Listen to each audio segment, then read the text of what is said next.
Okay, our other top story, a University of Oregon sophomore is dead tonight, found in his tent on the shore of a campground down in Lake Shasta. And tonight, the school is releasing new details about him.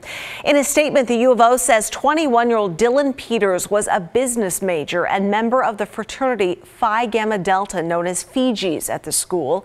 This is the time of year when many fraternity and sorority members at Oregon and Oregon State rent houseboats together and head south to California's Lake Shasta. The Shasta County Sheriff's Office says Peters was found in his tent on the shore this morning. Officials said he wasn't breathing. Paramedics tried to revive him but couldn't. Investigators say he had been drinking last night, but it's unclear whether alcohol contributed to his death. They say there was no foul play involved.